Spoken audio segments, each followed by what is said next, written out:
Muy buenas tardes, un gusto saludarles. Vamos a dar inicio a este tercer último día de las jornadas académicas y vamos a hacer este cierre con un panel que llamamos Relaciones Internacionales Azules, Cooperación y Conflicto en los Mares y Océanos. Esta tarde nos honran con su presencia Lilian Berardi del Consejo Nacional de Investigaciones Científicas y Técnicas, que nos acompaña desde Argentina, y Daniela Barreiro de la Facultad Latinoamericana de Ciencias Sociales del Departamento de Estudios Internacionales y Comunicación, que nos acompaña desde Ecuador. Mi nombre es María Fernanda Morales Camacho, soy profesora de la Escuela de Relaciones Internacionales y tengo el gran honor de acompañarles como moderadora de esta actividad.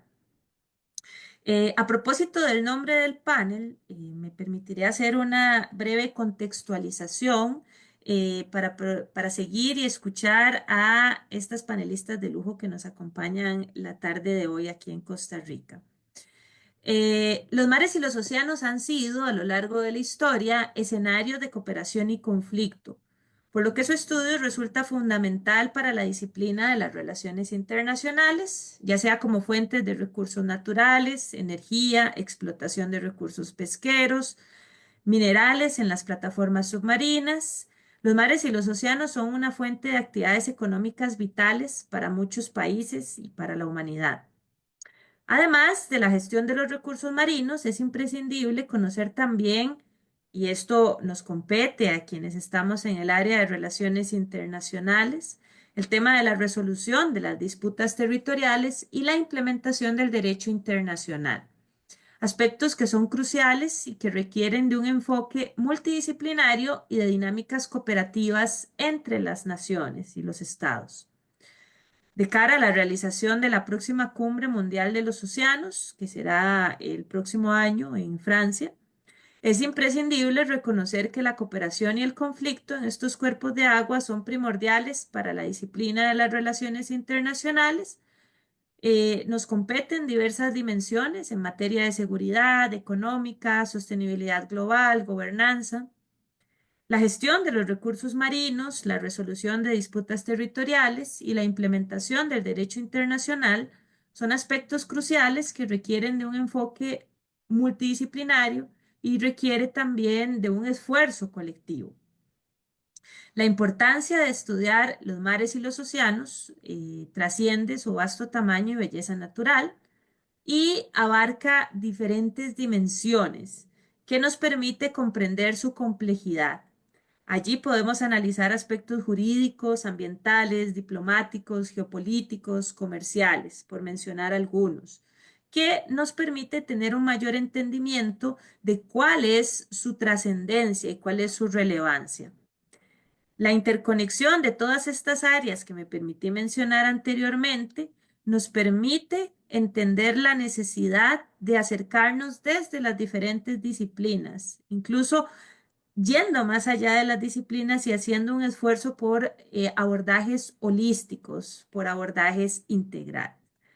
De esta forma nos acompañan el día de hoy Lilian Berardi y Daniela Barreiro, personas expertas con amplia experiencia en la materia y que nos compartirán reflexiones sobre los temas más relevantes de los artículos publicados en nuestra revista. Tanto la profesora Berardi como Daniela Barreiro publicaron artículos en este número de la revista que les invitamos a que consulten y nos vendrán a hablar un poquito, ¿verdad? A reflexionar un poquito sobre cuáles son estos aspectos, ¿verdad? Y cómo hicieron estos abordajes a partir de casos concretos. ¿Cuál será la dinámica que vamos a utilizar en esta tarde de reflexión? Cada una de las panelistas tendrá hasta 25 minutos para hacer la exposición. Posteriormente me permitiré hacer una reflexión sobre los principales puntos compartidos y abriremos un espacio seguidamente de unos 30 minutos para preguntas, comentarios por parte de la audiencia. Me permito recordarles que esta actividad se está transmitiendo mediante el Facebook Live de la página de nuestra escuela para quienes nos estarán viendo en diferido. Pueden plantear sus preguntas en el chat a lo largo de la conversación. No es necesario esperarse hasta el final o bien como un comentario en la transmisión de Facebook. Les agradecemos, por favor, silenciar sus micrófonos durante el evento académico, asimismo como apagar sus cámaras. Y antes de iniciar, sí me gustaría hacer una presentación de nuestras personas panelistas. La profesora Lilian Berardi es licenciada y doctoranda en Relaciones Internacionales por la Facultad de Ciencia Política y Relaciones Internacionales de la Universidad Nacional del Rosario, en Argentina. Becaria del Consejo Nacional de Investigaciones Científicas y Técnicas, conocido como CONICET, y es miembro del Observatorio de Política Exterior Argentina y del Grupo de Estudios sobre Malvinas de la Universidad Nacional del Rosario. También es integrante de la Red Argentina de Profesionales para la Política Exterior y de la Red de Investigadores de la Cuestión Malvinas, que está asociada a la Universidad Nacional de La Plata. La profesora Berardi es autora del artículo que encontrarán en nuestra revista, en este número, La exploración de los hidrocarburos en el caso de las Islas Malvinas, de 1995 a 2022. Asimismo, me complace presentar a nuestra siguiente panelista, Daniela Barreiro Martínez. Daniela es politóloga y académica ecuatoriana, es graduada en Ciencias Políticas de la Universidad Central del Ecuador y cuenta con una maestría en Relaciones Internacionales con mención en Seguridad y Derechos Humanos. Su trabajo final de maestría fue reconocido como tesis distinguida. Actualmente se encuentra cursando estudios de doctorado en Relaciones Internacionales en la Facultad Latinoamericana de Ciencias Sociales, Flaxo, con sede en Quito, Ecuador, con una investigación centrada en la política de Ecuador y Costa Rica en el marco de la CONVEMAR en el periodo 1982-2012. Sus áreas de interés están orientadas a buscar el entendimiento profundo de las dinámicas políticas y de seguridad, el autoritarismo y los estados de excepción. En esta oportunidad, comparte con nosotros su artículo Política Exterior Dual, Estrategias de Ecuador y Costa Rica ante disputas marítimas internacionales. Una cordial bienvenida, reiterar a nuestras panelistas y ahora sí, me permito ceder el espacio a la profesora Berardi. Profesora Berardi, bienvenida, muchas gracias y la audiencia es toda suya. Bueno, muchísimas gracias por esa presentación. Obviamente le quiero agradecer, bueno, principalmente a ustedes por invitarme a estas jornadas, tanto en la facultad como en la escuela y la revista de Relaciones Internacionales por permitirme publicar mi artículo. Espero haya sido, bueno, del agrado de todos y todas aquellos que los puedan y les interese leer. Así que, bueno, y un honor también compartirlo con todos aquellos oyentes. Así que, bueno, muchas gracias. Bueno, como bien dijo acá la profesora María Fernanda, el tema de mi artículo se titula La exploración de los hidrocarburos en el caso de las Islas Malvinas de 1995 al 2022. Obviamente, el objetivo de este artículo es analizar todo el proceso de exploración de hidrocarburos. Cuando hablo de hidrocarburos, hago referencia a lo que es gas y petróleo, que llevó adelante el Reino Unido en todo lo que es la zona de las Islas Malvinas durante ese periodo de tiempo. ¿Sí? Bueno, el diseño metodológico, hablo muy poquito de esto para después avanzar en lo que es el problema central y todos los apartados donde se va desentrañando un poco la problemática. El diseño metodológico de este artículo es de tipo cualitativo. Se utilizaron fuentes primarias como documentos públicos, declaraciones de los primeros ministros, cancilleres argentinos, documentos publicados por el Foreign Office y toda la información disponible de primera mano de las empresas involucradas. En cuanto a las fuentes secundarias, se consultaron libros, publicaciones académicas, de investigación, afines a la temática. En lo concerniente a las técnicas de análisis de la información, se utiliza lo que es análisis de documento para la interpretación de todo el cuerpo empíricos recolectados. Bueno, en líneas generales, el trabajo se divide en 5 apartados, pero antes de avanzar en esos apartados, me resulta para mí importante aclarar a qué hacemos referencias en general y principalmente desde el campo donde yo vengo, que es el campo de las relaciones internacionales, cuando hablamos de la cuestión Malvinas. María Fernanda, por favor, si podés pasar a la próxima. Muchas gracias. Bueno, ahí nosotros nos referimos a cuestión Malvinas, a lo que es la controversia entre Argentina y Reino Unido por la soberanía sobre las Islas Malvinas, Georgias del Sur y Sandwich del Sur, las Georgias del Sur también denominadas aquí San Pedro, y todos los espacios marítimos circundantes.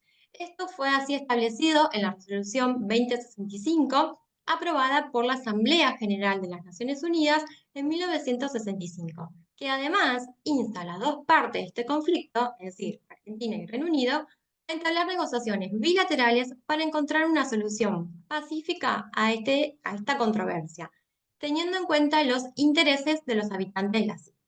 Es clave para nosotros, yo obviamente como argentina lo digo también, es clave señalar que este conflicto por las islas data desde 1833, cuando se produce la invasión británica a las islas, el despojo de una pequeña comunidad argentina que estaba allí asentada y que además se le prohíbe volver a las islas. Es desde entonces que se da comienzo al histórico reclamo por la restitución del ejercicio efectivo de la soberanía sobre estos territorios insulares y marítimos. También el Estado argentino reconoce a las islas Malvinas, Georgias y San Miguel del Sur y sus espacios marítimos circundantes y todos los recursos naturales alojados como parte integrante de su territorio nacional, y además esto está incluido en nuestra Constitución Nacional, donde ratifica la legítima e imprescriptible soberanía sobre estos territorios y su recuperación como un objetivo permanente e irrenunciable del pueblo argentino. Dentro de lo que es el sistema británico, las Islas Malvinas, con la denominación británica Fogan Island, integran lo que son los territorios británicos de ultramar, donde reconocen a la figura del rey o reina como su soberano, donde sus autoridades emanan de la voluntad de la corona y el parlamento, y en el caso de las Malvinas, tienen un gobernador que es designado por la corona británica. Ahora sí, avanzando en el primer apartado, ahí se menciona brevemente las características generales de las islas, como las cuestiones climáticas, el relieve, la flora y la fauna. Y lo que hace el objetivo principal de este artículo, lo que yo destaco, es que en líneas generales las islas se encuentran rodeadas por 4 cuencas sedimentarias. Eh, María Fernanda, ¿podemos pasar a la próxima? Gracias, ahí está. Bueno, ahí vemos las 4 cuencas en general, que es la cuenca meseta de las Malvinas, que está localizada en lo que es el este de las islas, la cuenca de Malvinas Sur, la cuenca de las Malvinas Oeste, que es justamente la que se encuentra entre las islas y el continente, nosotros decimos continente justamente Argentina, y la cuenca Malvinas Norte, que fueron la que, bueno, es donde desarrolla, se quiere, la mayor actividad exploratoria, que os voy a pasar a contar, y que también en los últimos meses, se podría decir, ha sido objeto de muchas noticias, ¿sí? Bueno, en el segundo apartado, describo brevemente los principales hitos de esta controversia de soberanía entre Argentina y Reino Unido. Como ustedes podrán vislumbrar en este primer acercamiento, es imposible poner en un artículo, ¿no?, abarcar todos los años de relaciones, todo lo que implica la controversia, las idas y vueltas, pero bueno, en el artículo hace un breve recorrido y acá a modo de presentación también hacemos lo que para mí son los principales ejes o los principales puntos claves, ¿sí?, de esta controversia a nivel bilateral. En líneas generales es importante distinguir, si se quiere, como dos momentos para mí, desde, bueno, yo acá tomo a modo de antecedente también, como para encuadrar un poco la situación, desde 1966. En la próxima, ahí está, muchas gracias. Bueno, ahí, como se puede ver, desde 1966 hasta 1982. ¿Por qué? Porque en 1982, tal vez como muchos sepan, se produce lo que fue el conflicto del Atlántico Sur entre abril y junio de ese año, ¿sí?, que involucró justamente a Argentina y Reino Unido, y que para nosotros significó un punto de inflexión, no solo por las consecuencias a nivel de vidas humanas, por las consecuencias sociales, por todo el tipo de consecuencias, pero además porque significó justamente un quiebre, ¿sí?, una ruptura, es decir, se deja de negociar la soberanía y aparte se rompieron los vínculos diplomáticos entre ambas naciones, ¿sí? Entonces, en ese periodo, que yo lo tomo como si fuera a nivel esquemático, desde el 66 al 82, En el 66 se comienza lo que es el periodo donde las dos partes negocian la soberanía por estos espacios insulares y marítimos, ¿sí? Y como el hito fundamental de todo ese periodo, yo destaco lo que es el borrador de un memorándum de entendimiento de 1968, donde había un reconocimiento por parte de Reino Unido de la soberanía argentina sobre las islas. Obviamente es un borrador porque este memorándum finalmente no se logra firmar, principalmente por una fuerte presión del lobby isleño radicado en Londres. Bueno, en relación al tema soberanía, también se van a discutir en ese periodo de tiempo distintas propuestas, como la posibilidad de establecer un condominio anglo-argentino en las islas, una administración conjunta, un retroarriendo, pero obviamente ninguna de estas fórmulas prosperó y las relaciones también, hay que decirlo, se fueron desgastando, ¿sí? En ese mismo periodo, también ambas delegaciones firman una declaración conjunta sobre comunicaciones, como bien dice ahí en 1971, que permitió justamente establecer una conexión aérea, es decir, un vuelo entre Río Gallegos, que es una ciudad en la Patagonia Argentina, y las Islas Malvinas en Puerto Argentino, para nosotros la denominación, digamos, en español. Este vuelo además era operado por una compañía argentina, se construyó un aeródromo provisional. También esta declaración lo que buscó es justamente acercar los vínculos culturales, sociales y económicos entre los habitantes de las islas y Argentina continental. No sé si ustedes por ahí habrán escuchado, habrán leído, en este marco es donde se dio el envío de maestras argentinas para enseñar el idioma español en las islas.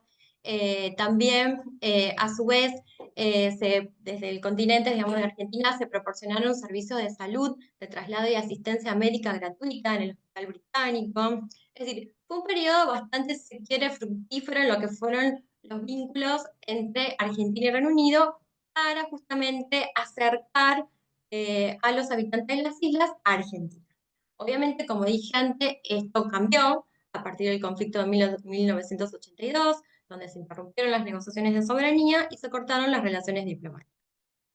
Sin embargo, después, ya entrando en la época de 1990, se vuelven a retomar los vínculos diplomáticos a través de los denominados Acuerdos de Madrid 1 y 2, pero una cuestión importante aquí es que la cuestión de la soberanía va a quedar por fuera de la negociación. Es decir, para Londres, el resultado del conflicto cambia todo lo relativo a lo que es la cuestión de la soberanía sobre las islas, y desde entonces, para ellos, cerraron el capítulo, como dicen algunos autores, de la soberanía. Más allá de esto, sí se discutieron cuestiones económicas, como tienen que ver con la explotación de los recursos agrícolas y, como vemos en este trabajo, los recursos hidrocarburíferos. Es por eso que en 1995 se firma lo que es la Declaración Conjunta sobre Cooperación de Actividades en el Atlántico Sudoccidental. A través de esta declaración se crea una comisión de hidrocarburos que estaba integrada por ambas delegaciones, justamente para favorecer la cooperación para desarrollar este tipo de actividades, tanto de exploración y explotación. Y además se crea un área especial que iba a estar en el medio de lo que son las islas y el continente. Más allá de esto, hay que mencionar que este instrumento nunca se aplicó por la existencia de discrepancias entre las partes, y principalmente las partes no se podían poner de acuerdo respecto a cuál iba a ser el área de cooperación conjunta, y años más tarde, en 2007, se termina dando de baja. Y también hay que decir que esta Comisión de Hidrocarburos va a dejar de funcionar en el año 2000. También es necesario destacar que por ahí es donde se hace medio por ahí difícil describir tantos años, em, tanto de relaciones bilaterales como los propios cambios internos al interior justamente de los países que han existido, ¿sí?, entre las distintas administraciones presidenciales, entre los distintos gobiernos, matices con respecto a lo que es la política hacia Malvinas, ¿sí?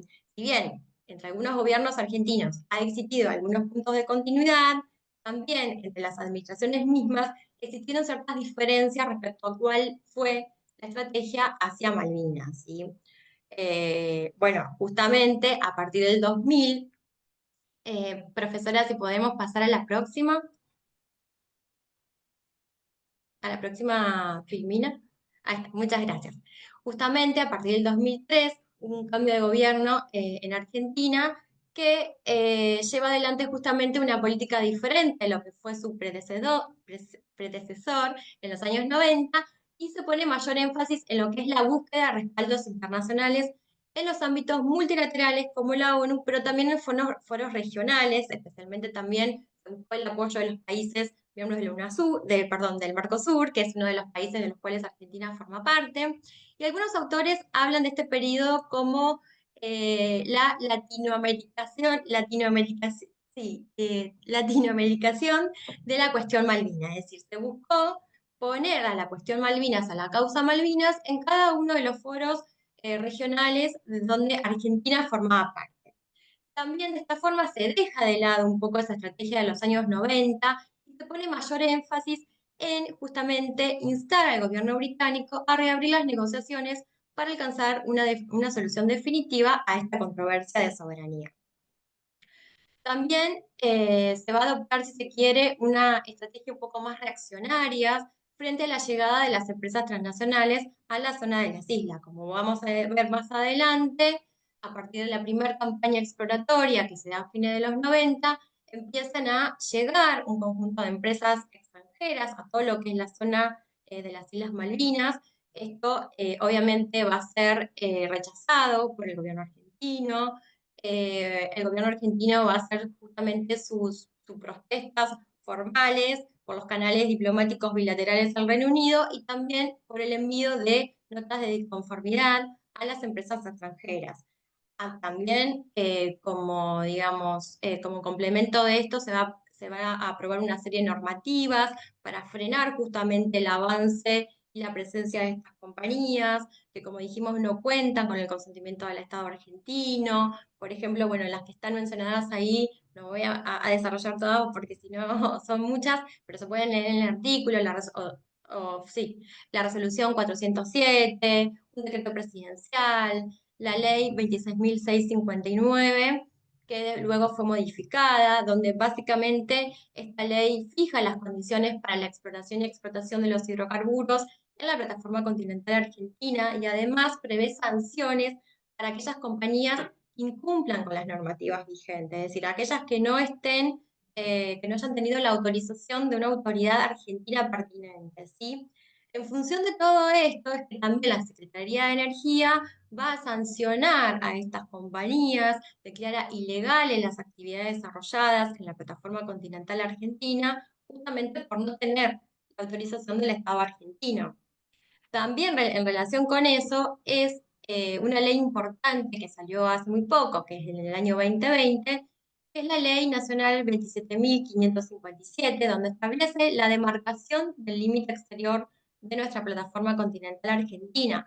Esto también para nosotros es algo a destacar, porque justamente a partir de todo un trabajo que hace la Comisión de la Plataforma Continental Argentina, que presenta ante la Comisión de la Plataforma Continental de la CONVEMAR.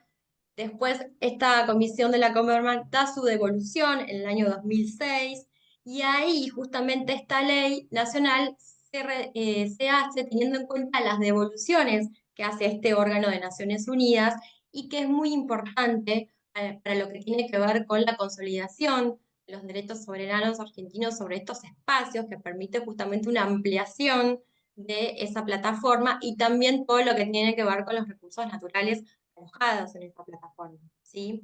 Obviamente, la postura británica respecto a las islas, luego de 1982 siempre va a ser la misma, va a ser la de no negociar, el tema de la soberanía y de defender el principio de libre determinación, que, como sabemos, fue un principio excluido por la ONU, ¿sí?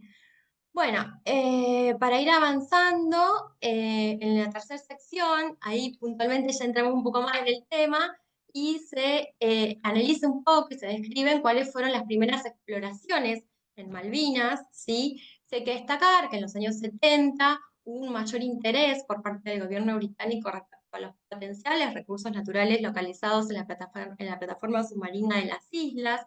En función de esto, es que se desarrollaron diferentes misiones económicas que tenían por objetivo relevar toda la información geológica de las islas, ¿sí? Justamente Como resultado de estas misiones, se publican los denominados informes Griffith, ¿sí?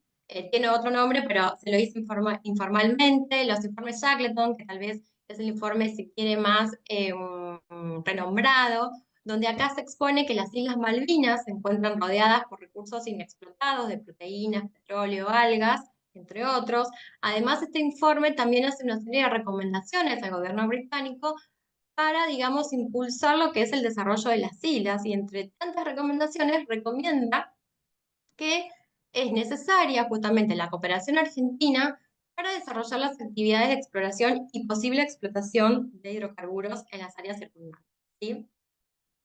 Bueno, justamente a raíz de toda esta información, también se despierta el interés de las grandes sociedades en este momento, como Shell y la British Petroleum, que empiezan a mantener ciertos contactos informales con el Departamento de Energía británico, ¿sí? Sin embargo, estas empresas mantuvieron cierta cautela porque la zona de interés justamente se encontraba bajo una controversia de soberanía entre dos estados, ¿sí? Y por ahí estaba el temor de tener algún tipo de problemas legales, ¿sí? Incluso afectar sus negocios en el resto de los países de América Latina.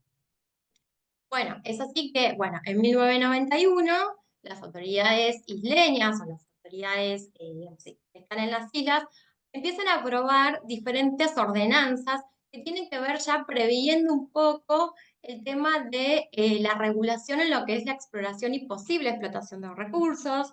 Entonces, también designan a la British Geological Survey como asesora en este proceso y también cuentan con la asistencia de otros organismos gubernamentales e instituciones académicas británicas. En este sentido, el Consejo Legislativo isleño va a llamar una ronda de licitación sí, internacional que dura entre octubre y cierra en julio de 1996.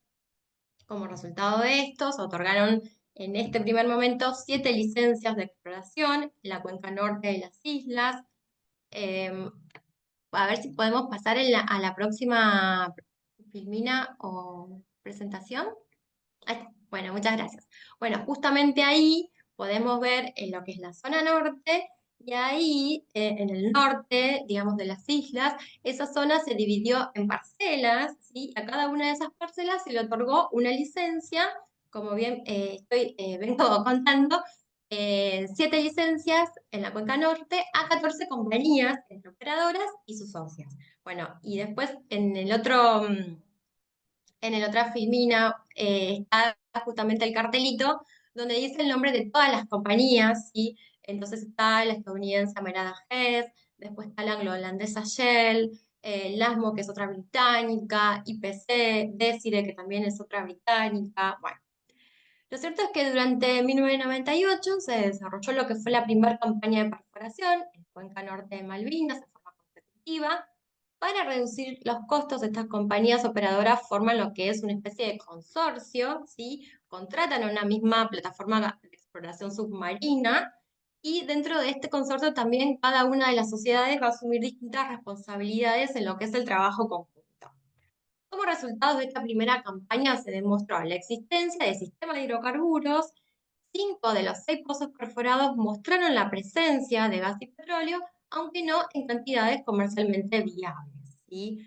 En 1998, a fin, ya terminado la campaña, a causa del desplome del precio internacional del petróleo, algunos operadores deciden retirarse de la zona, como fue el caso de Shell. Otras sociedades van a ceder sus licencias a sus socias menores, como fue el caso de Amerada y Lasmo, que lo ceden a Argos y Desire respectivamente. A partir del año 2000, el Departamento de Recursos Minerales de las Islas establece lo que se denominó una política de puertas abiertas, justamente para facilitar la mayor exploración de la zona. A partir justo de este año, ingresaron nuevas compañías a la zona. Por ejemplo, bueno, el consorcio es un consorcio de hidrocarburos de las islas, que a su vez estaban integrados por distintas compañías, una inglesa, australiana, y la famosa, si se quiere, ahí en las islas, la Falkland Island Holding o Falkland Island Company, ¿sí? Bueno, para financiar justamente las siguientes fases exploratorias, los socios de este consorcio deciden reestructurar las empresas y le dan el nombre a lo que es la Falcon Oil and Gas, ¿sí? Que a partir del 2004 toma licencias en lo que es la cuenca este. También esta compañía tiene su sede principal en Londres. Las acciones cotizan en la Bolsa de Valores Alternativas de dicha ciudad y también posee oficinas en las islas. También, entre los años 2004 y 2005, se van a otorgar licencias a la compañía Rockefeller Exploration, que cuando justamente la firma Shell se retira, vende la información geológica de toda esa zona a esta compañía Rockefeller, y la cual también se transforma en una de las principales firmas que está operando en la cuenca norte de Malvinas. Esta firma también se funda en el año 2004, justamente para explorar y explotar estos recursos en Malvinas, posee su sede en Reino Unido y también cotiza en el mercado alternativo de Londres. Justamente esta compañía fue la que en el año 2010 perforó un pozo que derivó en la declaración de comercialidad en la formación Side Lion, es decir, en el norte de Malvinas, y justamente este pozo estaba ubicado a 10 kilómetros del que había sido perforado por Shell en la primera campaña. También, entre otras compañías, a partir del 2004 se le otorga licencia a lo que es Border and Southern Petroleum, que adquiere licencias en lo que es la zona sur de Malvinas, que también se constituyó en ese año, tiene su sede en Reino Unido y sus acciones también cotizan en la Bolsa de Inversiones Alternativas de Londres. Bueno, también hay que destacar que justo, bueno, por la inestabilidad de los precios del petróleo, por el aumento de la incertidumbre en torno a lo que es las islas, la imprevisibilidad de los negocios, algunas compañías se retiraron, otras se fusionaron, es decir, otros recurren a lo que son las alianzas de fusión para financiar las campañas exploratorias, buscan nuevos inversores justamente para continuar los trabajos de operación en la zona. Y con respecto, si podemos pasar a la próxima, muchas gracias. Bueno, esa fue la de las empresas del 98.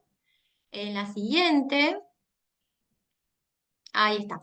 Bueno, eso ahí, bueno, se enumeran las compañías estas que fui nombrando. Ese justamente es el único mapa, por lo menos que nosotros podemos acceder, que es el mapa de las licencias del 2022, ¿sí? Donde están las últimas licencias, donde se están trabajando, digamos, actualmente.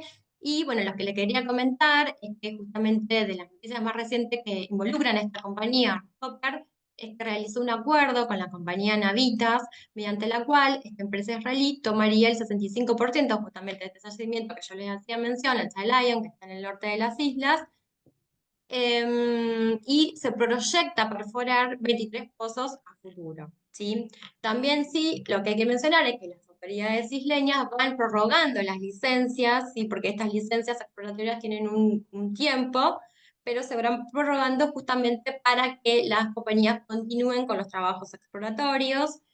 Cabe señalar también que estas empresas que están operando en las cuencas Malvinas se encuentran en la etapa de exploración, por lo menos hasta la última noticia que tenemos, no se ha pasado a la etapa de producción. También se han realizado, como dije antes, diversos estudios químicos en las zonas, pero hasta ahora no consiguen, digamos, extraer hidrocarburos en cantidades comerciales. Y reitero, todo esto obviamente es en contra justamente del consentimiento argentino, el Estado argentino rechaza la presencia de estas compañías y también por eso fueron declaradas ilegales, como dije anteriormente. Y por último, a modo de reflexiones generales, si querés podemos pasar a la siguiente.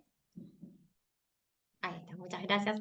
Como reflexiones generales, más que conclusiones, yo creo que es una situación, no sé, compleja, por eso prefiero hablar de reflexiones en esta presentación, que tenemos la existencia de una situación de colonialismo en América del Sur, en una parte particularmente del territorio argentino, que es en esta zona del Atlántico Sur, donde tanto las islas como los espacios marítimos circundantes son objeto de una controversia internacional aún irresuelta. Esto fue reconocido por toda la comunidad internacional a partir justamente de una resolución emanada por la Asamblea General, que es la resolución 2065, que para nosotros tiene, digamos, es clave en lo que es la política respecto a Malvinas, y también que justamente en esta zona, las empresas transnacionales operan en la plataforma continental argentina, desarrollando actividades de exploración de hidrocarburos, como dije, sin el consentimiento del Estado, contraria a las resoluciones de Naciones Unidas y generando, sí ya, porque como todos sabemos, justamente la industria de los hidrocarburos es una de las industrias que más impactos ambientales genera, y también generando impactos ambientales peligrosos para todos los ecosistemas marinos de la región. Así que bueno, creo que cumplí un poco el tiempo, así que bueno, muchas gracias por escucharme y bueno, quedo atenta a lo que me digan. Muchas gracias, Lilian, por esta exposición tan interesante. También por apegarse al tiempo, lo apreciamos mucho. Vamos a dar espacio también y para seguir con este panel, con la presentación de Daniela Barreiro.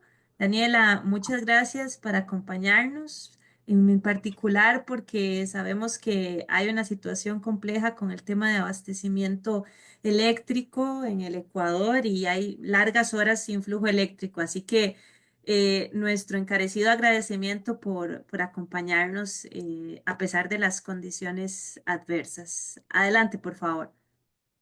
Muchas gracias, para mí es un placer y si de repente desaparezco ya saben cuál es el motivo. Lamentablemente estamos en esta situación ahora, pero yo tengo la esperanza de que voy a poder cumplir con esta reunión sin inconveniente. Solamente les pido que me permitan compartir la pantalla, por favor. Ahorita está deshabilitado para mí.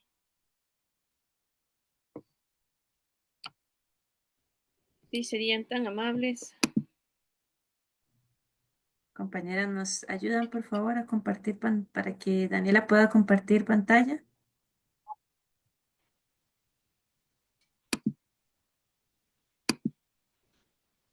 Listo, ya Adelante, tengo el Daniela. control. ¿Podría ya? Ah, ya. Ok. Perfecto.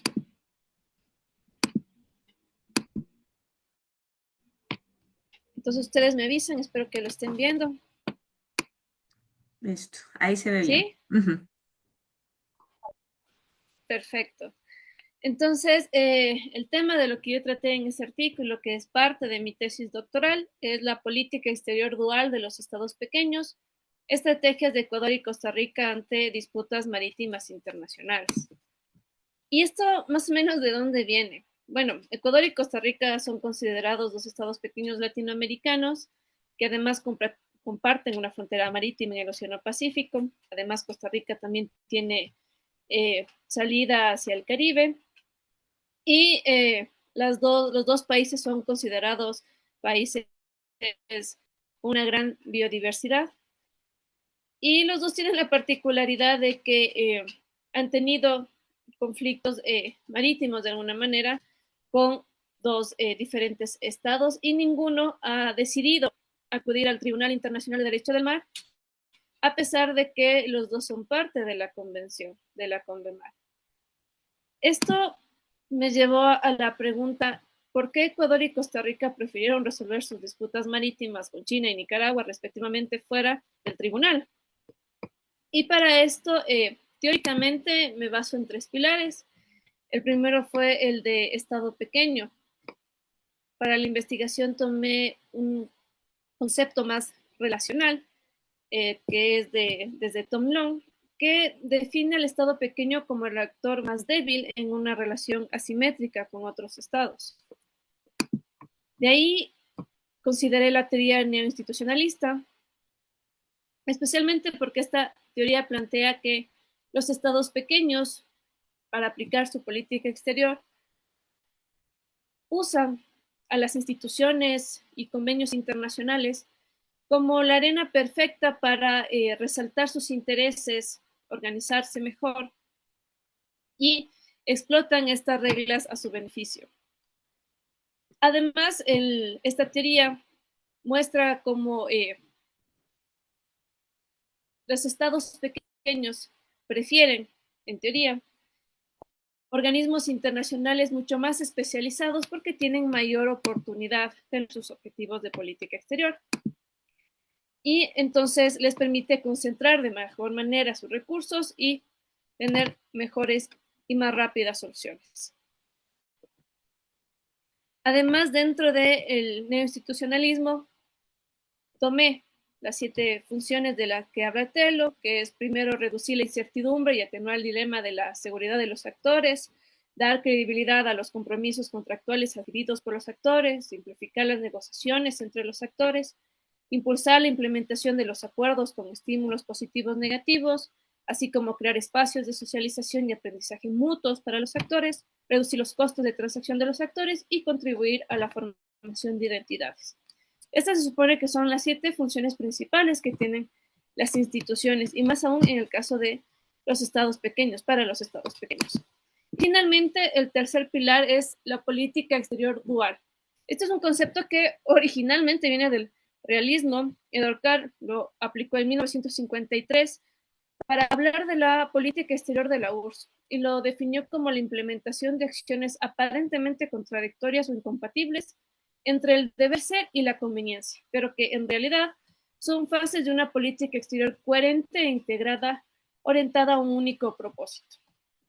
Y esta política exterior dual tendría generalmente 2 fases, activa y otra pasiva, que en este caso la pasiva sería el ignorar por completo al tribunal, y la activa ya lo veremos a continuación. La metodología que apliqué es estudio de caso explicativo, las herramientas de análisis fue el rastreo de procesos, y las técnicas de recolección fueron entrevistas a funcionarios y académicos expertos tanto en Costa Rica como en Ecuador, como les dije, es mi tesis doctoral, y además el análisis documental. Ahora, parte más que nada para vislumbrar un poco en el caso de Ecuador. Todo el conflicto comienza desde 2017, cuando se acerca por primera vez esta oleada de buques chinos a las Islas Galápagos para comenzar la pesca, especialmente de tiburones y calamares. Y entonces el Ecuador, quizás en la acción más contundente que tiene a lo largo de este proceso, detuvo al buque chino Huan Yen 999 por ingresar de manera ilegal a la reserva, a las aguas de la reserva marina de Galápagos. Y entonces ahí comienza todos los años la flota pesquera china acercándose al Ecuador y el gobierno de Ecuador intentando negociar, poner restricciones y demás.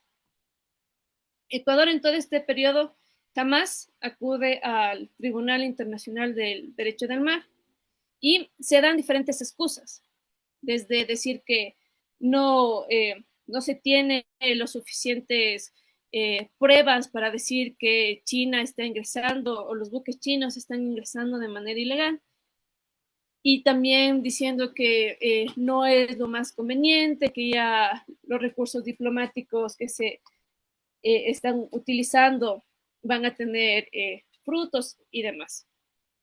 Quiero aclarar que aunque aquí llamo flota pesquera china porque la mayoría de esta flota está conformado por barcos chinos, en la realidad y en la práctica hay barcos de muchas más banderas, pero sí, un 80-85% son barcos de origen chino.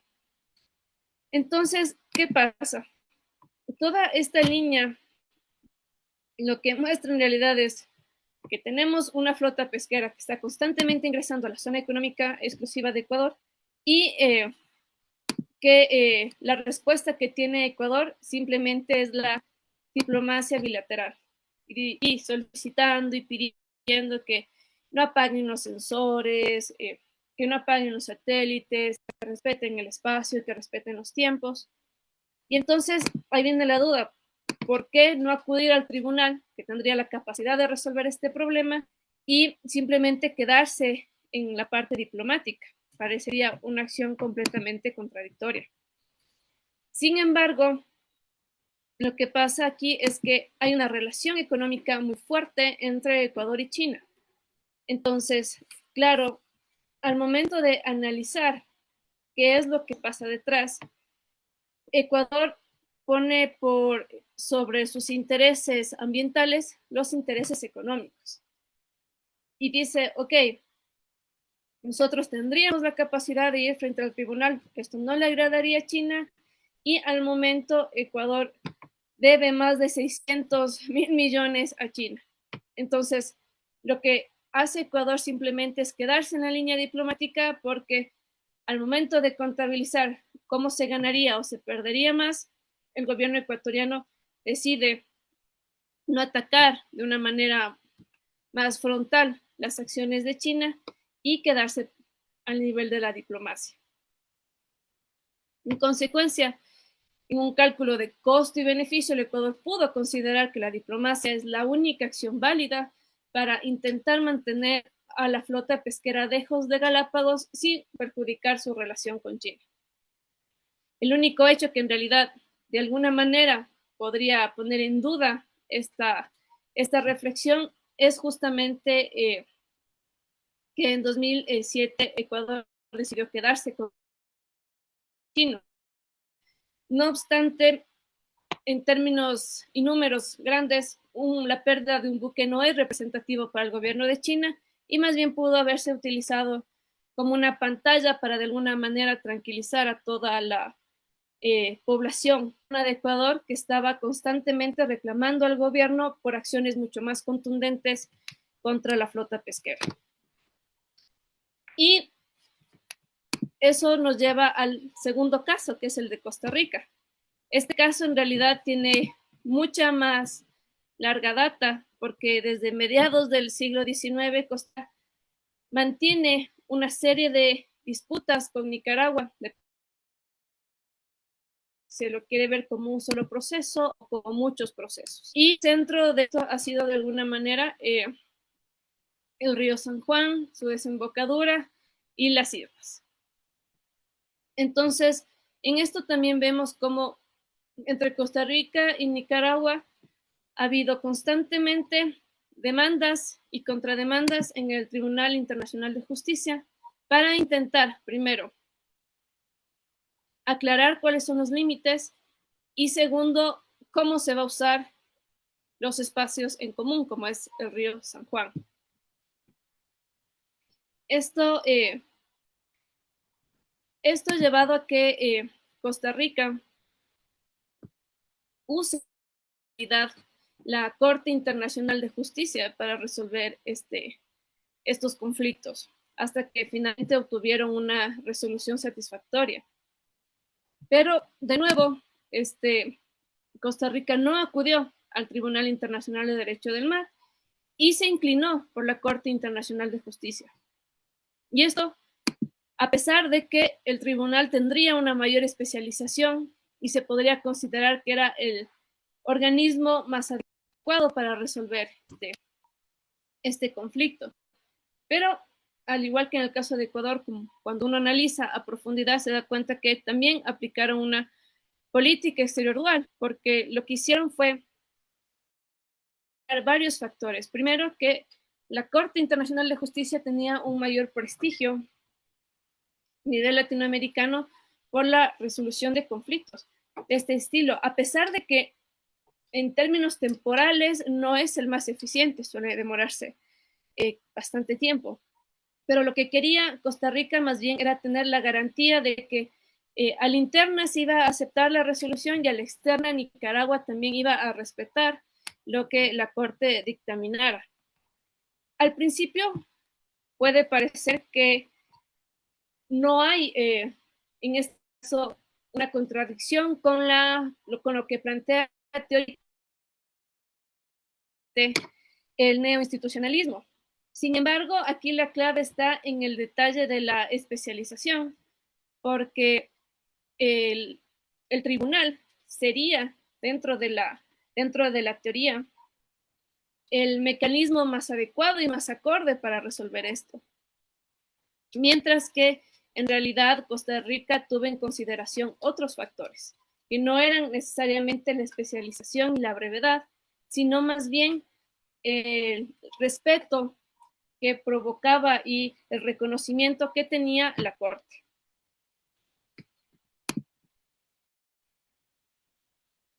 Esto nos lleva a que hay un impacto sobre lo que plantea el neoinstitucionalismo. En el caso de Ecuador, desafía la teoría por completo al preferir la diplomacia antes que el tribunal, donde se supondría que tendría mayores oportunidades de resolver esta disputa con China a su favor.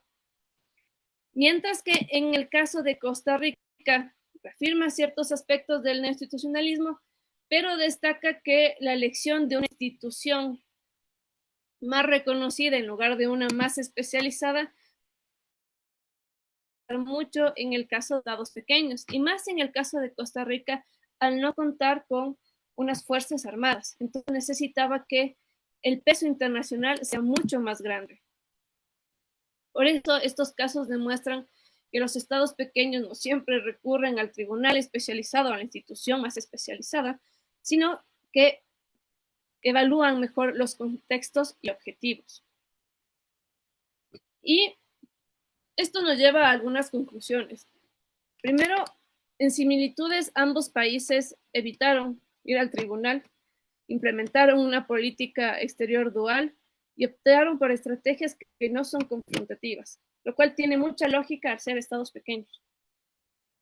Y entre las diferencias está obviamente que Ecuador usó una diplomacia bilateral debido a su relación económica con China, mientras que Costa Rica prefirió la corte por la familiaridad y los precedentes. Más que nada, lo que yo quiero aquí a nivel teórico es que la teoría neoinstitucionalista necesita considerar más las estrategias de los estados pequeños en situaciones muy específicas, especialmente de los estados pequeños de latinoamericanos, que no actúan igual que estados pequeños europeos. Y cómo la legitimidad puede jugar un papel muy importante en la región. Además, Ecuador y Costa Rica sirven como ejemplo de cómo los estados pequeños en América Latina adaptan sus estrategias diplomáticas. Y en definitiva, estos casos resaltan los desafíos y limitaciones de los estados pequeños al enfrentar conflictos en el sistema internacional y cuestionan la aplicabilidad universal de las teorías sobre instituciones y poder en las relaciones internacionales. Esto es una muy breve presentación de mi artículo. Espero que les haya despertado el interés y haya muchas preguntas. Muchas gracias.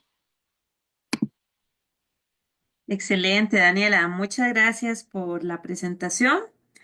Eh, la verdad, dos casos sumamente interesantes y que nos permiten reflexionar muchísimo sobre cómo los mares, los océanos y también los espacios marítimos, ¿verdad?, se convierten en zonas de conflicto con el potencial, ¿verdad?, que implica, por ejemplo, la cooperación.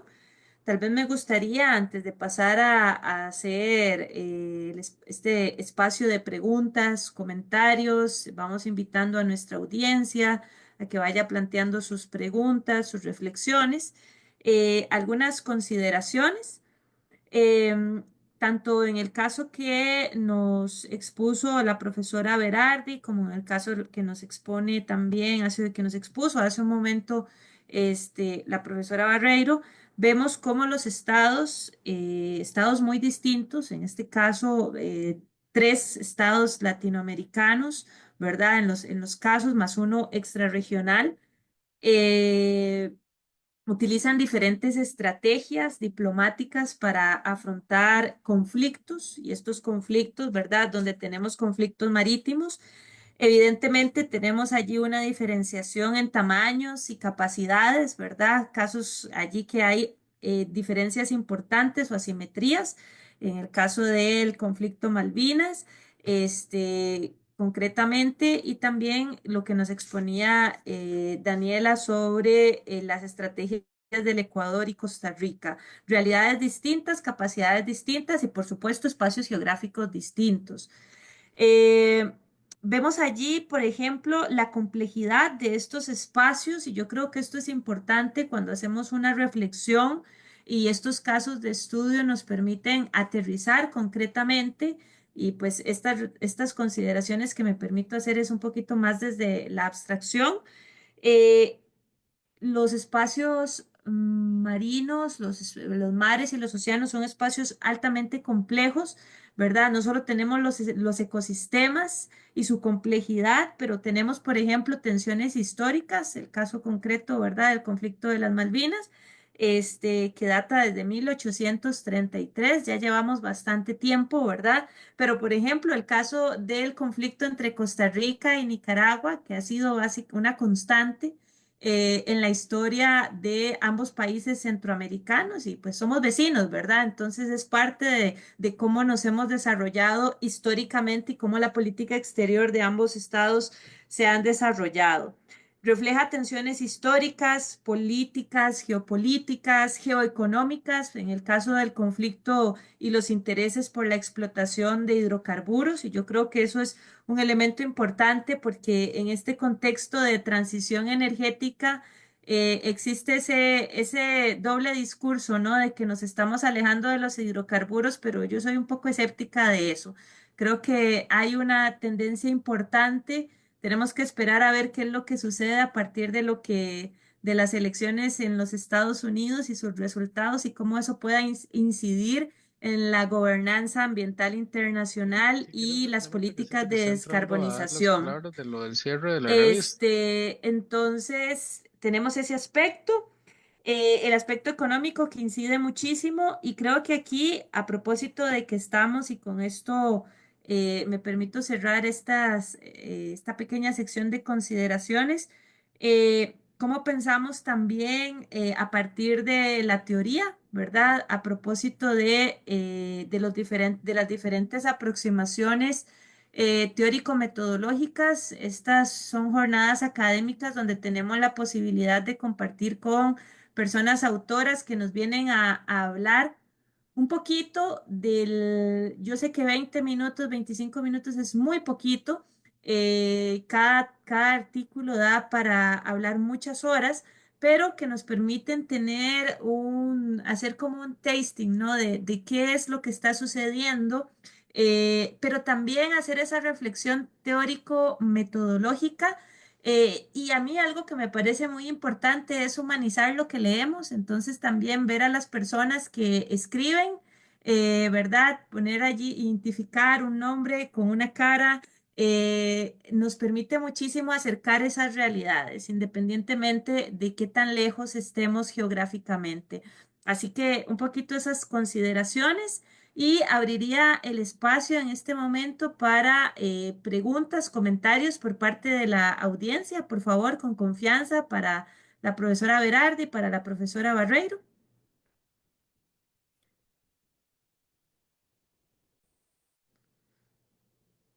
incluso para quienes nos acompañan aquí en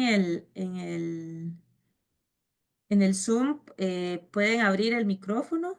El chat está habilitado, pero pueden abrir el micrófono también y presentar su pregunta, comentario.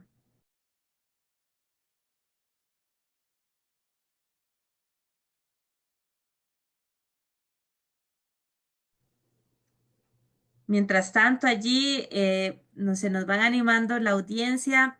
Yo tengo una pregunta para la profesora Berardi. Eh, a pesar de que estamos en el mismo continente, muchas veces en Centroamérica, el tema digamos, el cono sur se nos presenta bastante lejano. Y pues sí está bastante lejos geográficamente, pero bueno. Y toda la dimensión geopolítica muchas veces también se nos queda como algo lejano, en particular porque muchas veces nos centramos más en la parte norte, ¿verdad? Y en la parte atlántica. Y en este contexto, a propósito del artículo que usted nos compartió, ¿cuáles son los escenarios que usted proyecta para efectos de cómo, ¿verdad? Siempre una pregunta es, y yo sé que podría decirse muchas cosas, pero a propósito de que en realidad hay una gestión relativamente nueva en Argentina también, ¿verdad? Ya no tanto, pero relativamente nueva. ¿Cuáles son esos escenarios a propósito de este conflicto, ¿verdad? Geopolítico y esta tensión histórica? ¿Cómo lo ve? Bueno, bueno, muchas gracias Fernanda por tu pregunta. Muy lindo todos los comentarios que pusiste al final, realmente de posiciones.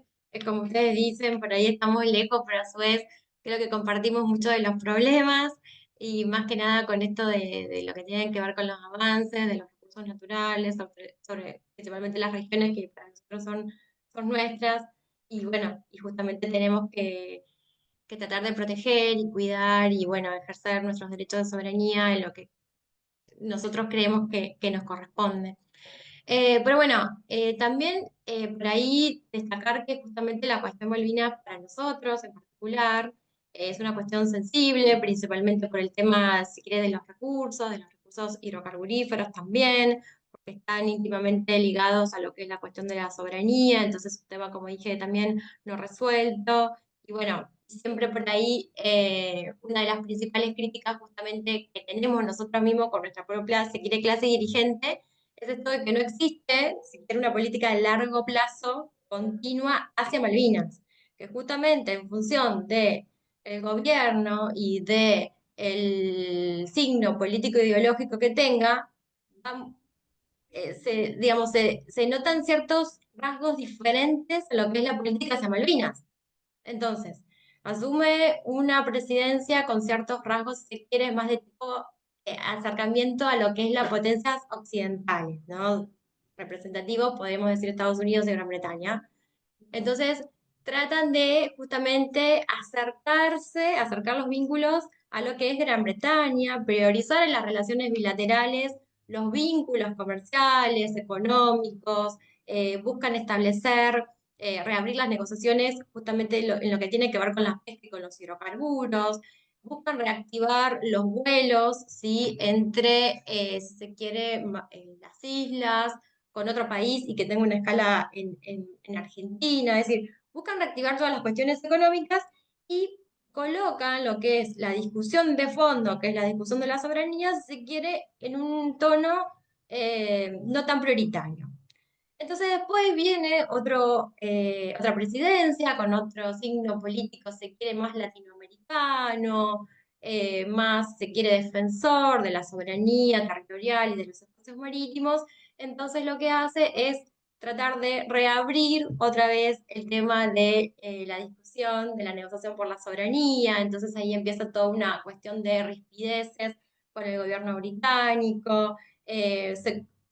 Obviamente se corta lo que es esto de las negociaciones por los recursos económicos, porque obviamente lo toman como que Gran Bretaña siempre ha usado, digamos, estos instrumentos para su favor y Argentina siempre ha salido en cierta forma desfavorecido por estas declaraciones de las que nombré, pero también existen declaraciones por la pesca. Entonces, como que nosotros hacemos esta autocrítica de que no existe una política a largo plazo. Y eso a nivel internacional a nosotros nos quita cierta credibilidad, principalmente en lo que es la contraparte que es Gran Bretaña, frente a que Gran Bretaña, luego, como dije, el conflicto ha tenido la misma postura. Entonces, eso nos va afectando a lo que es el mantener una misma política a largo plazo hacia Malvinas, ¿sí? Obviamente, siempre, como dije, está en nuestra Constitución el tema de la recuperación de la soberanía, de la defensa de la soberanía, pero en lo que es las estrategias hay ciertos matices y a veces, o para nosotros que estamos investigando ese tema, nos resulta muy evidente. Entonces ahora, yendo a esta pregunta de qué pasa con la, si quiere, reciente, ya transcurrió casi un año, estamos en diciembre de la nueva administración, bueno, es un poco ubicarla en uno de estos gobiernos que yo te mencioné, ¿no? Con cierto tinte ideológico, si se quiere, más liberal, más cercano a lo que es Occidente, donde también se ha dicho de la posibilidad de reabrir las negociaciones en lo que tengan que ver con distintas áreas, se habló de la posibilidad también de restablecer un vuelo, que en realidad existía un vuelo entre las islas, Brasil y hacia una escala en Argentina. Esto por la pandemia no se hacía y después porque el gobierno que asumió no lo había reactivado, entonces se busca reactivar eso. Eh, También se quiere tener un vínculo, se quiere, bueno, no es que antes no lo existía, pero en esto de priorizar las relaciones comerciales con Gran Bretaña, esto lo que implicaría es que la cuestión de la soberanía no sería tan, si quiere, prioritaria en esta discusión. Entonces, es un poco esto de lo que te estaba explicando y viendo el mapa digamos, de un poco de la realidad, vincularlo un poco al objeto, digamos, de estudio de mi artículo, es como dije, actualmente, si bien Argentina ha sancionado a estas empresas siguen operando, Gran Bretaña continúa con esa política de presencia en las islas, y también yo creo que van aprovechando un poco cuando le toca a estos gobiernos, si quieren, más favorables, entonces, bueno, hacen, digamos, toda esta serie de noticias que salieron como la visita, ¿no? De ciertos funcionarios de renombre británico a las islas, ciertas cosas que por ahí, tal vez con otro gobierno de otro tinte, sería como un mayor, si se quiere, repudio a este tipo de acciones, ¿sí? Pero bueno, eso es creo yo, es una autocrítica que tendríamos que hacernos nosotros, principalmente, y nosotros de académicos, de escribir sobre esto, y bueno, y la clase política de hacer un esfuerzo entre todos de mantener una misma política de continuidad y de largo plazo, para justamente evadir que haya estos picos respecto a la política hacia Malvinas. Muchas gracias, profesora. Tengo una pregunta para Daniela. A propósito de los casos que abordó y en el caso concreto de Ecuador. Ecuador es un país con un espacio marino pues bastante amplio, ¿verdad? Y tiene zonas estratégicas como lo es Galápagos, que usted aborda el caso, ¿verdad? En este contexto de la pesca.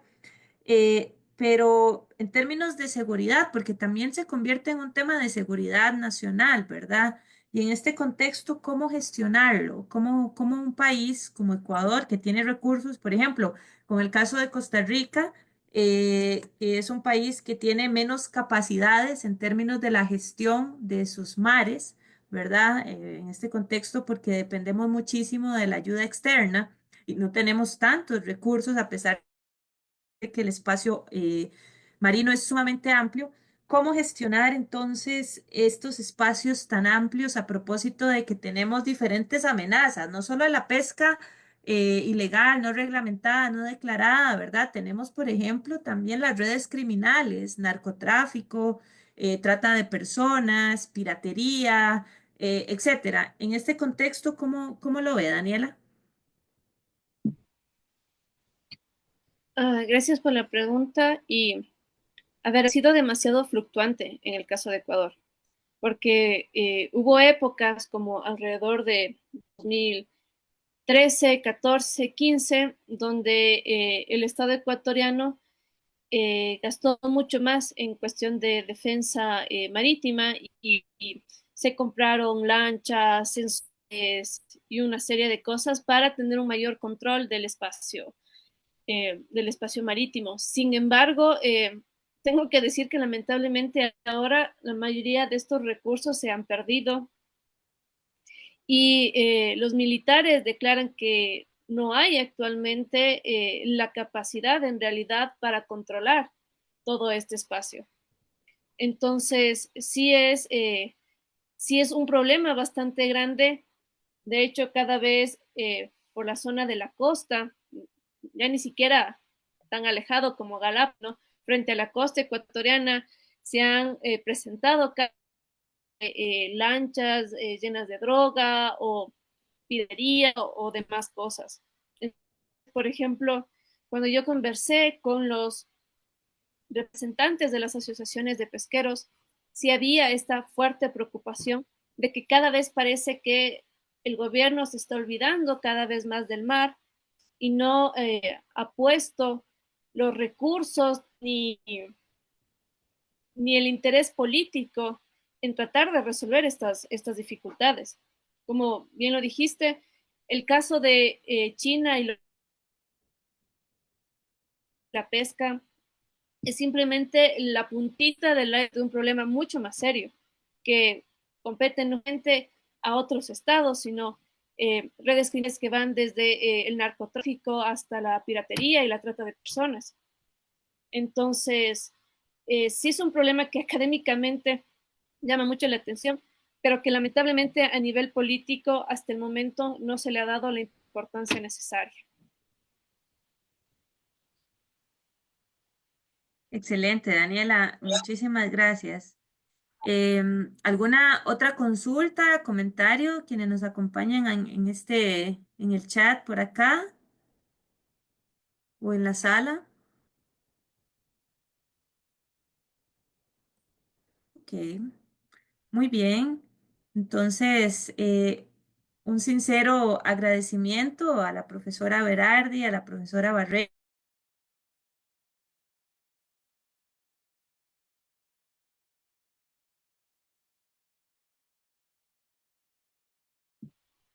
María Fernanda está silenciada.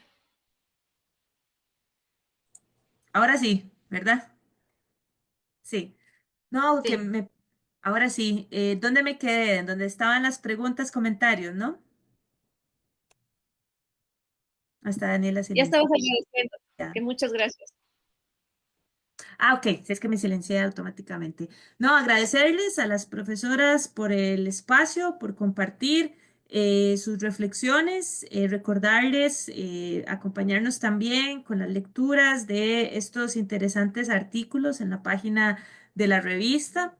De verdad, invitarles a participar de estos espacios que son sumamente valiosos en la medida que tenemos la posibilidad de interactuar directamente con las personas autoras y me parece que en una época de alta digitalización, y en la sociedad interconectada, entre comillas, en la que vivimos, tenemos que hacer en realidad este tipo de esfuerzos para poder humanizar muchísimo más la comunicación, la ciencia y la academia. Me parece que eso es un reto importante que tenemos en la parte académica. Así que agradecerles, acompañarles a que nos sigan en nuestras redes sociales, en LinkedIn, X, Instagram. Con esta sesión del día de hoy, damos por finalizadas las jornadas.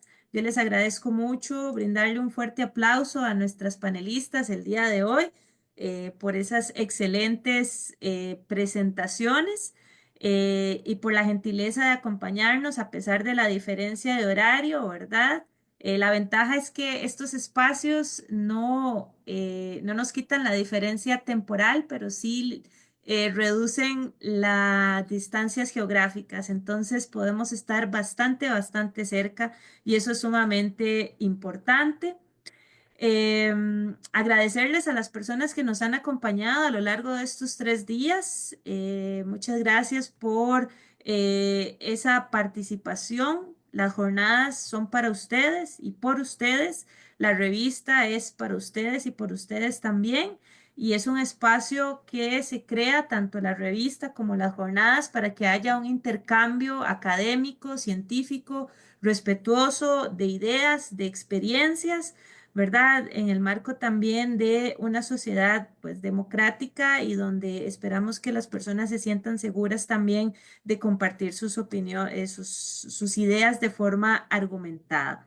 Así que con esto cerramos las jornadas y agradecemos muchísimo también que nos acompañe el doctor Raúl Fonseca Hernández, subdirector de la Escuela de Relaciones Internacionales, quien nos va a brindar unas palabras de cierre. Doctor Fonseca, muchas gracias por acompañarnos. Sí, muchas gracias. Tal vez nada más muy breve, casi que por tema acto protocolario que ya doña María Fernanda dio un extenso agradecimiento y demás para la Escuela de Relaciones Internacionales. Es muy importante este tipo de espacios, como lo comentaba la profesora, para acercar los autores a la población meta, a los estudiantes, que puedan hacer preguntas y que por qué este enfoque, que ¿verdad? Ahondar un poco más en las investigaciones. Y eso creo que es de mucho valor y demuestra mucho la seriedad que tiene la revista de Relaciones Internacionales de nuestra unidad académica. Invitarles o ponerles a disposición el espacio para futuras investigaciones que tengan tanto las personas ponentes como los profesores y los estudiantes que nos acompañan de más público y recalcar el hecho de que la escuela siempre tiene abiertas estas opciones de publicación para el beneficio del acervo, ¿verdad? Del conocimiento, digamos, a nivel mundial, y que es una revista que también es opción de publicación para personas en otros países. Entonces, de tal forma que agradecer el trabajo de Argentina, de la profesora Argentina con su equipo de trabajo, a los panelistas, a los moderadores, a María Fernanda, que anteriormente estuvo también en la coordinación de la revista, que es un excelente trabajo.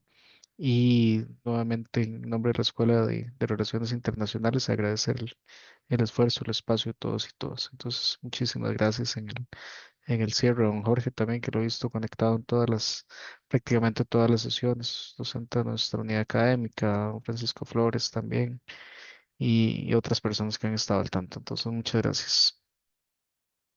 Muchas gracias, don Raúl.